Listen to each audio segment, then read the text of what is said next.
tell the people, I think it was announced last night, big announcement coming up for the show at the end of March? A big announcement at the end of March. Oh, the Phil Hellmuth thing you're talking about. Yeah. Monday, March 28th, Phil Hellmuth will be playing on the show, so he'll make his Hustler Casino Live debut. It's probably going to be new odds. Minus 125. It will be the highest rated show of all time within 7 days of release. Yeah, I don't know. I'm not sure. I mean, those Dwan and Ivy ones and the one yesterday are pretty big, but yeah, well, I hope so. They are. All right. Hey, everybody. Welcome to the best fake sports gambling show on the YouTube. This is Fade the Mahoney. We're trying something different today. We're doing two guests right here. I'm going to introduce them in a second. If you're new to the show, which I think we might have some new eyeballs based upon our guests, every show we give you sports betting advice. And if you like money, you should almost always fade it. That's what the show is. Fade the Mahoney. We're really bad at this. We give you bad picks. As of currently, we are closing in on a negative 450 stars, mostly thanks to this gentleman here, the original Mahoney, EDonk. Very bad at sports gambling. Over the past several months, we've talked to many people from the Hustler Casino Live expanded universe, including a couple weeks ago, we had Ryan Feldman, as you saw from the previously on lead-in where we talked about Phil Hellmuth a little bit. DGAF, commentator and player, has been on twice. David Tuckman, commentator and hopefully someday player, has been on 3 times. Nick A's been on once and is coming up for a second time shortly. And we even had Maria Ho on the show once, who was in the booth with Norman and Lon the other night for the Phil Hellmuth show. So we've had a very good relationship with Hustler Casino Live. We're going to add a couple people to the list. This gentleman right here, world famous moderator, hardest working moderator in the biz. We got Jimmy Bluffett. And then I hope I'm pointing this right. We've got the general manager of Hustler Casino, Shaun Yaple. Thanks for coming, guys. Thanks for having me. Thanks for the invitation. Yeah, we're going to try to get in as many good gambling and degen stories as we can. And if this goes as well as I hope it does, hope to give you about 30 minutes worth of good content, maybe a little bit less. And then we're going to run it back next week as well. We're going to focus on Final Four this week, and we're going to focus on the Masters for next week. So that's the plan. Let's just do a couple of questions for our guests first, just to get to know them a little bit. Shaun, I suspect a lot of people who know you and your name is because of Hustler Casino Live. Can you tell us from your point of view? And thank you for wearing a shirt. Jimmy, thank you for wearing a shirt. You're welcome. We'll stop there. I've got a shirt on. Can you tell us about the Hustler Casino Live origin story from your point of view? We've heard it from the other guys. Let's hear it from you. So came to Hustler in 2019, and Mr. Flint was big on just making an impact as soon as you could. So first thing you need to do when you get to Hustler is you need to make more money. And there was a lot of room for improvement, especially on table game side. And, so we kind of shored up the fundamentals from the casino. And once that was shored up and we had increased revenues, then it was kind of free to work on projects that would actually benefit the casino long-term. And I came from the Sacramento area. I was very familiar with Live at the Bike, very familiar with Stones Live. I thought we could do something like that. I didn't really know how to pull it off. Was first kind of exploring it in late 2019. Then the Mike Pasta situation came up, kind of put that on ice and tried to figure out what went wrong there and how that could be avoided in the future. Met with some producers of TV shows, and really, obviously, I didn't really have a good connection to the poker world, and especially being new in Los Angeles. So I familiarized myself with all the major players in LA. Started following people on Twitter and social media. I kind of knew who Ryan was. Knew that he was pretty influential just based on following him. And then when the pandemic hit, and I saw the bike let him go, we had like this change relationship for him on Twitter. I was like, hey, this guy would actually be a really good asset for Hustler. So let me reach out to him, send him a message. He messaged me back. We started talking. We met next day or the next week. And, I thought he'd be a great host at the casino, and I didn't know he wanted to do another live stream. He brought in Nick, and, we kind of had the same goals and the same thoughts of how the live stream could, work with the casino and work with each other and play off each other to get the best out of both entities. And, it's when people have aligning goals and people follow through on their commitments, you kind of get the, the product that we're putting out there. Good product too, by the way. Thank you. We built the stage, and Ryan and Nick invested in the production, and, we were both very committed to what we wanted to see, and I was actually even more impressed with how the product ended up. One major thing is you have, Ryan and Nick are both completely different personalities, but they work really well together as a business team. Nick's very, business, his mindset's very strong, very go forward. And Ryan wants to put out the best possible product at all times. And, Ryan's got the really good soft skills with all the poker personalities, which you have to have. And, if Nick had to do that job, he might tell everybody to F off pretty quickly and the whole thing would fall apart. Right. But together it's fantastic. And, I couldn't be happier working with both of them. Yeah. They're great guys for sure. As we learned from our discussion with Ryan, I set a bad line at 599 poker players in his phone. I think he said it I was saw that. That's closer hilarious. closer to 800. I'm not from that area, so I don't really know. Was your poker room not busy, not great, and now it is? Yeah, so it was okay. So poker is in California is declined kind of year over year since about 2008, and that was kind of the way it's been at all the clubs. Now, Hustler used to have the biggest game in the area when Mr. Flint would play his stud game, but as that went away, there's no other large games at Hustler. Usually the biggest game we'd have would be like a 5-10 and only a couple of 5-5s, a lot of 2-5s. So, looking in the market, we had room to grow in the higher no limit sections. And we thought that bringing in the live stream would definitely help out. It is helping out. Our poker room is ascending. We're definitely up right now from even with the last few months, up like 12-15%. So it's a big deal. And, we've been able to take a declining market and made it into an ascending market. When we closed in 2020, we had 28 live cash games on the floor. Now we have 37. And we're maxing out, on Fridays and Saturdays. We have any special events. We had Rampage and Mariano here a few weeks ago. We had 37 games on a Tuesday. Right. So so we're doing really well. We know we have more room to grow, and we're partnering with people like DJF to come in on Mondays and Tuesdays to pump up our no limit action in the mornings, which having the game go early in the morning has been fantastic for the room. Gives a good energy, and it's just a good start daily to have that kind of money in the room. I'd like to touch on that, Shaun. Great job on allowing the vloggers to come in. I think that's really a life-changing thing for a lot of people, because you don't really get that perspective from the vlogger's point of view. When you allow the vloggers to come in and allow them to record live, it's really good for the game. It's really good for the growth of the game more than anything. And I applaud you and for doing that, because I think that's fantastic. I've seen they get the boxes, and they get the little pass and everything. It's cool. It's a great idea. Thank you. Yeah, we definitely wanted to shift a lot of our marketing dollars from traditional media to more digital and be friendly. I mean, there's always been a standing policy, no pictures, no video. So even now we're having to retrain our security officers. Hey, this guy's fine. This guy's fine. So we have the media passes, or people are actually coming to us and asking if they can come in and film, and we're very accommodating. We know it's good for the game. We know it's good exposure. It's just really just shifting that mindset of what gets more eyeballs on the casino is better, obviously. And when you're having a poker vlogger, they're reaching your exact audience. And one thing I would say, like people not from the area, they would always think of probably Commerce or the Bike when you think of LA poker. And that's a lot of Blabber the Bike had a great job doing that, and Commerce is just the huge 800-pound gorilla. And we knew we could flip that. Looking at the history of all the clubs in Los Angeles, like bigger games have kind of gone place to place. And at one point, why can't it be at Hustler? So that's what we're shooting for. For sure, get a piece of that pie. The pie is big enough. Everybody should have a slice. There are 10 million people in the Los Angeles area. There's no shortage. So if you give people a reason to come, they will come.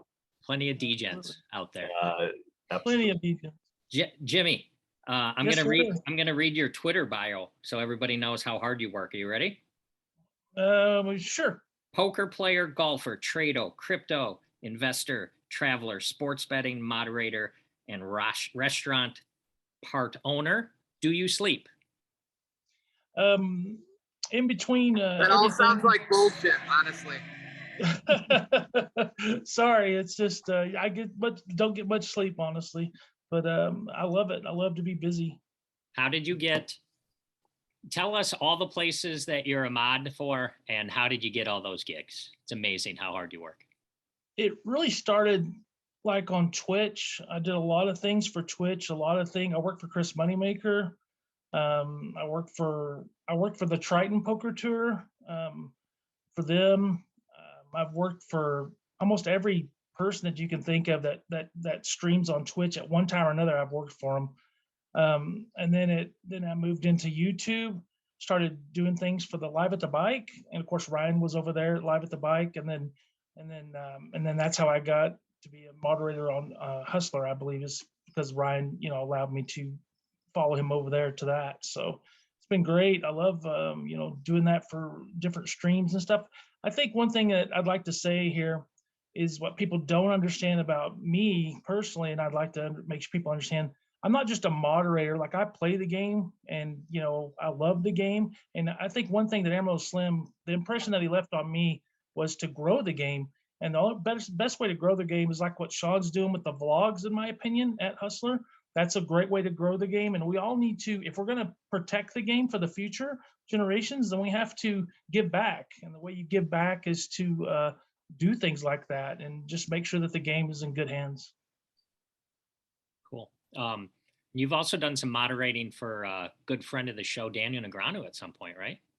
Yeah, I'm friends with Christian Sanchez, his assistant, and I know Patty Landis as well.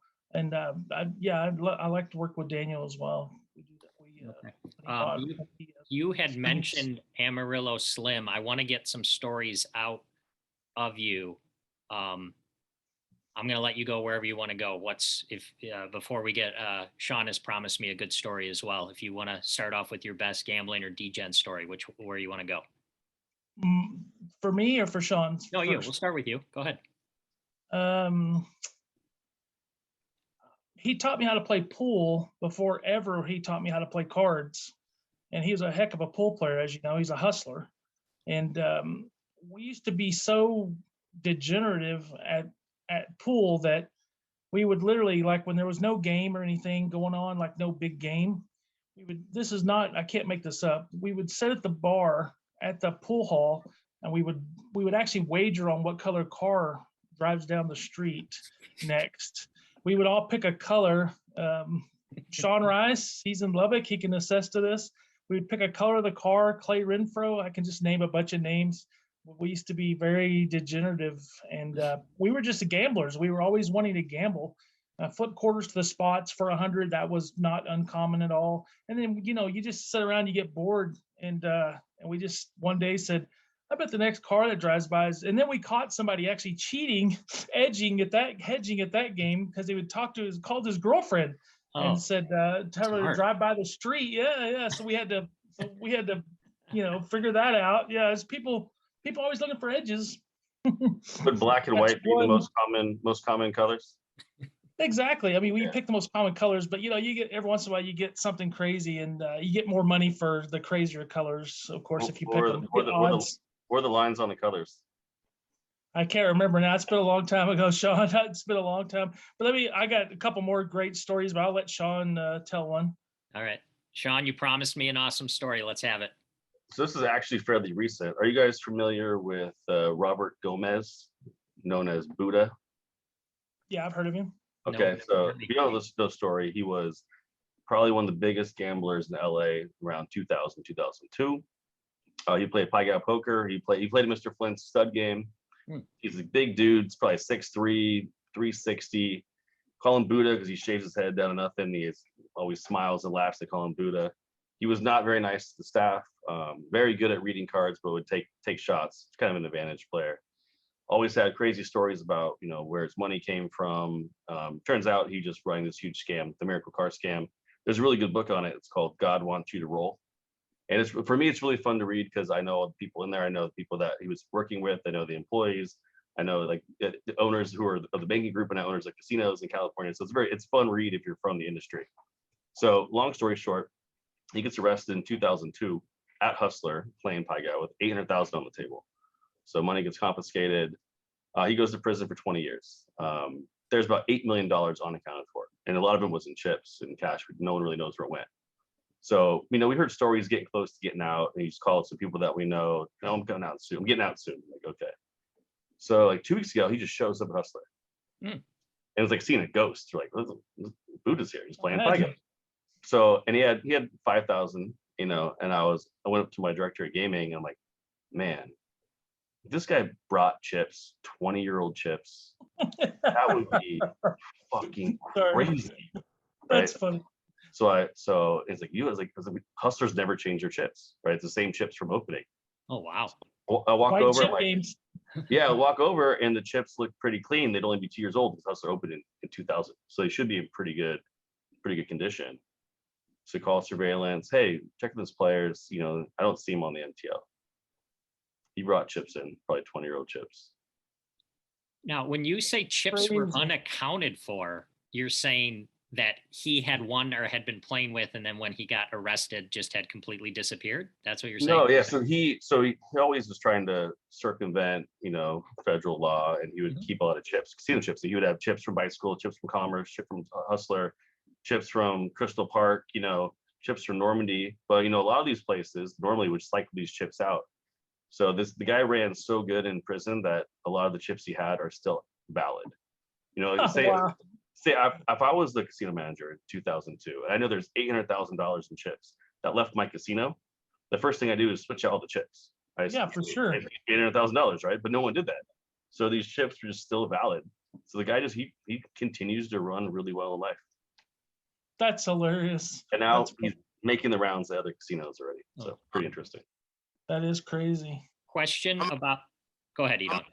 How much does a new chipset cost? 20 grand, 30 grand, 40 grand? Those chips would be about $1.40 a piece. So just figure out how many pieces you want. Yeah, you could spend. For you just switch out the hundreds if you did anything, right? You switch out the whole chips. Yeah. Do you guys spread the Pai Gow where the dealer does it face up first? Is that what we do? We do have face up Pai Gow. Yeah, it's very popular. It's funny, Hustler. So the two games that I like the most in casinos, poker and Pai Gow poker. Those are the games I grew up playing and dealing when I was younger. So we are probably the only casino in California that has both those games on the rise, which makes me very happy. But we still have a really, really big traditional Pai Gow poker game. Right now it's always $1,000 minimum buy-in, and it goes all the time. It's one of the better games in Los Angeles. But then face up, it's taken over in tribal in Vegas. So we're the first ones to bring it to Los Angeles, and we're the first ones to make it almost exclusively play the same way you play in Vegas or tribal.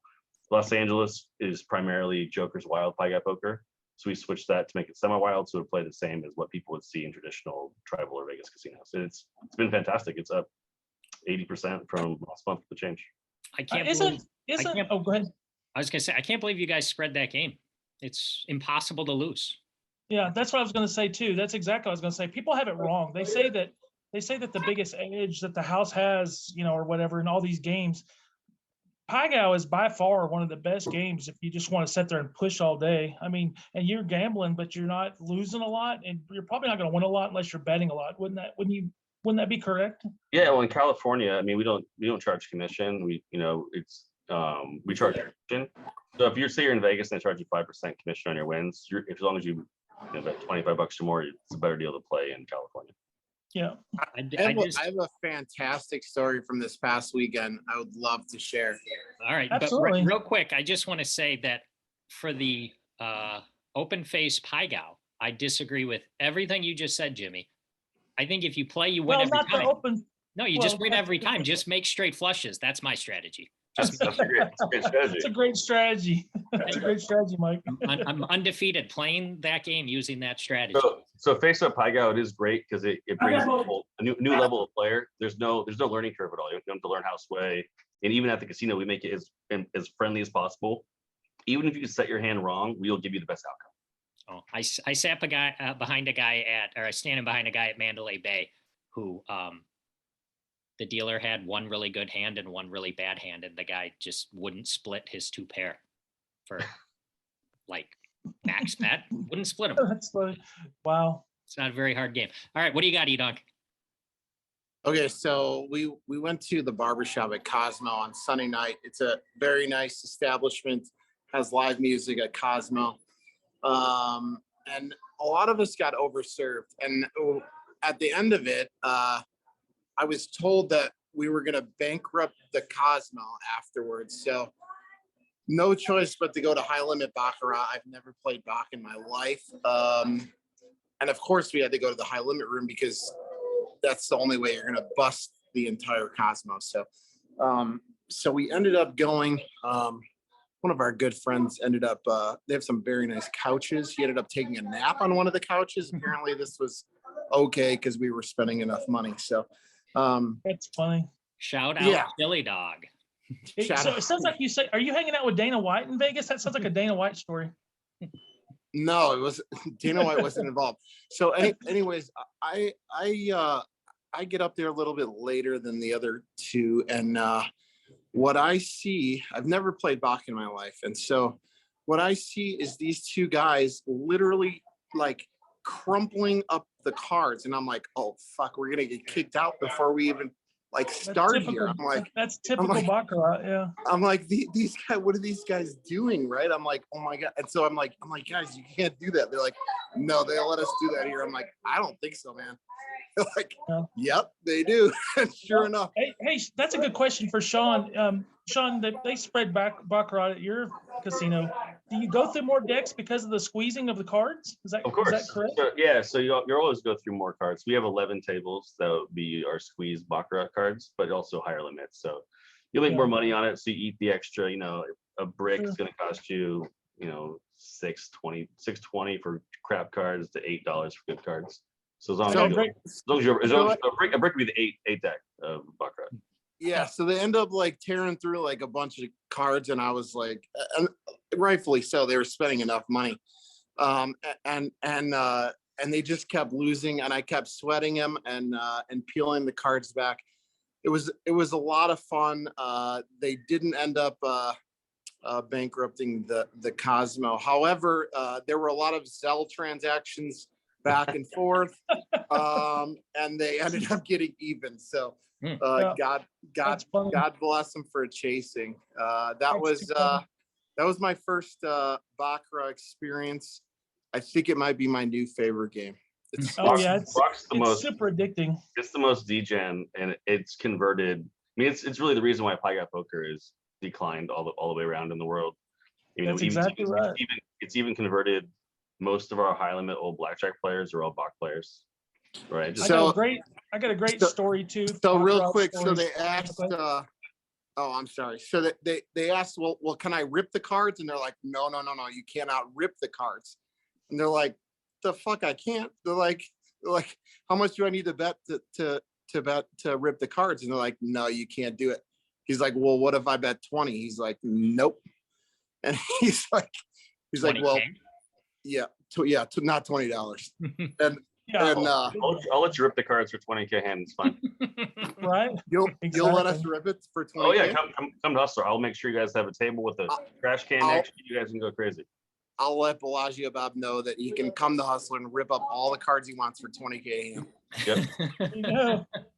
I'll DM him. So awesome. I remember the first time I went to the PCA in the Bahamas. I was just sitting at the bar and I was just eating, and all of a sudden this guy's just super friendly. He comes up next to me and he just starts talking, and we just hit it off. He's a great guy. He's drinking, and we're eating at I can't think of the name of the place, the expensive Asian place. Shaun, what's it called? When we talked about what? The overpriced. Nobu? Yeah, Nobu. Nobu. Yeah, we're eating in Nobu.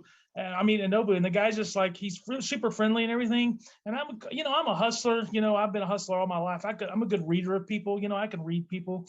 At first, I did think the guy was gay. I made sure I told him that my girl was in the room and everything. So cut all that off. And he went on to, just really be friendly. And he's like, let me pick up your dinner. Now, that's pretty expensive. So I was like, okay, let me leave a tip. No, I don't want you to leave a tip. I'm going to pick up your dinner and I'm going to leave a tip. I was like, okay, that's good enough. And he goes, and now we're going to go play baccarat. I was like, what? I've never played that. I'm a poker player. I play cards, but I've never played that before. Long story short, walk out with six $3,500 chips. I got pictures of it to prove it. It's on the internet. Wow. It's crazy. It was a crazy night. It's unbelievable. He Guy won- lives in like Washington or somewhere. They have $3,500 chips. 2,500. Oh, I was like, that is a That was- weird that's a phenom. weird That's my fault. He Yeah. just wanted your first time playing good luck, probably. That's what he wanted. Maybe, I don't know. He was a super nice guy. He's obviously super wealthy. He showed me all these pictures of these clubs he has out right in the Washington DC area. I can't remember the gentleman's name, but he was a super nice guy, and it's an unbelievable experience. I tell you that much. It was fantastic. Sounds like Ryan would want his phone number to play in the live stream. Add it There to you the- go. Add it to the 800. Exactly. All right, let's do some picks. We're getting close to the end of our episode 1 with these gentlemen. But before we do the picks, Shaun, could you share with the world your favorite Taylor Swift song? My daughter is a huge Taylor Swift fan, so look what you made me do. I think is her favorite song. So there you go. It's a good tune. Good tune. Upbeat. All right, let's pick the 2 games. I'd like you, maybe all 3 of you, chime in on these games. Maybe we can come to a consensus. We'll know who to fade. I'll start with you, Jimmy Bluffett. First game, Kansas -4.5 versus Villanova. Who do you got? I'm a big Jay Wright fan. Huge Jay Wright fan. I think he just gets it right. He's got a lot of players, great kids on this squad. I think I would take was that 4 or 4.5 with Nova? 4.5. 4.5. I'd take Nova in a squeaker. Okay. How many stars? 1 to 5. 5 means you're super confident. I'm going 4 stars on that. 4 stars. All right. Shaun, what do you got in that game? I'm gonna go Kansas opposite and 1 star. Ooh, 1 star. You don't like to gamble, Shaun? I like to gamble. I just don't have any confidence in college basketball picks. Oh, well, that won't stop EDonk from putting 5 stars on it for a terrible reason. EDonk, what do you like in this game? Rock chalk, baby. Rock chalk. How many stars? 5. Okay. All right. Well, let's go in reverse order. As long as Bluffett starts talking about how great Jay Wright is, I love the Jayhawks. All right. All right. The second game, EDonk, your shit-eating Duke Blue Devils -4 versus UNC. We're gonna bet the house on Duke here. 11-star KL Clayton special. 11 stars. You get to break that out if you want to. All right. EDonk is on Duke. What do you like, Shaun? I like Duke as well. I think Coach K runs too hot in life, and this is just the stupid Cinderella story that no one deserves but him and Tom Brady. And they won't fucking shut up about it. I know. I was rooting for him to lose in round 2. How Yeah. many stars? I'll go with 12. I'll one up EDonk. Oh, 12. Bonus to the bonus. Can I just have a quick, go ahead, Jimmy. What do you like? Also Duke as well, -4. I'm with you guys on that. It's just a Cinderella story, like Shaun said, right off into the sunset with a national championship. He's retiring, Coach K. He's not coming back. So yeah, I agree. No offense, but you can't have a Cinderella story with a 2 seed. That's true too. No, if you listen But to it's the a shitheads story. on TBS and TNT, they referred to them as the Cinderella story. I just can't stand all this Duke shit. I can't stand it. And hey, Bill Simmons, all of a sudden rooting for Duke. Fuck you. No. How many stars, Jimmy? 8 stars. Wow. We're just shattering the mold for what's allowed in here. All right. So this is a total of 31 stars on Duke. I rest assured I will have my largest bet of my life on North Carolina come the weekend. Jimmy, really, really quick, can you just give the people one player that you think they should keep their eyes on for the Valero Open this week? I've got Luke List. I've been digging through I have a friend of mine that's a caddy on the tour, and he was the one that gave me the tip on the Davis Riley, where I scored big 2 weeks ago, and that was a big score for me. And I like Luke List this week. Okay. All right. So people can look at that for this week. We're going to do some more golf in-depth analysis on next week's show, but that's a little taste. All right. We're going to wrap up our initial show here. Shaun, I need you to give me a song that you love so that I can add it to the Fade the Mahoney playlist that isn't necessarily super popular. Wait, before he does that, I never got to give my Taylor Swift song. Yeah, next week. We'll get to you next week. Okay, all right. Right. Because I would I've got to study up on Taylor Swift. I've On got that- to move over, got to get out of the master's lab, and I got to get in the Taylor Yeah, Swift lab. I don't forget about the important shit. That's what the people are here for. All right, I got a Sturgill Simpson. Some days. Sturgill Simpson, some days. I love it when it's not someone I've ever heard about. Oh, he's excellent. You like him. He's real good, yeah. Sturgill. EDonks, what do you like in music there? Just curious. I'm a big country fan. I'm a big Eric Church fan, especially after he screwed over his fans this weekend. I'm actually going to be in San Antonio this weekend. I would have considered going. So Wow. thanks, Eric. It's unbelievable. Eric fucking Church. The EDonk and I are big fans. We actually met at the United Center a couple weeks ago, and as mentioned previously, the Eric Church Concert Committee hooked us up with front row seats because they're huge fans of Fade the Mahoney. It was an awesome time. That's cool. I love Eric Church. If he did this to me, I would tilt my fucking brains off. I saw Eric Church in South Lake Tahoe a couple years ago. It was a fun time. Yeah. Okay. All right. That's I the got a episode. band. I got a band I want to give you. Hey, next week. No, I'm just gonna name the band just real quick. All right. What do you got? The War on Drugs. Shaun, check those guys out. All right, Philly I'll write it band. down. The War on Drugs. Great music. All right. Guys, if you would all say goodbye to the people, wish them good gambling, and maybe we'll see them next week as well. Good gambling. Gambling, everybody. Stay DJing.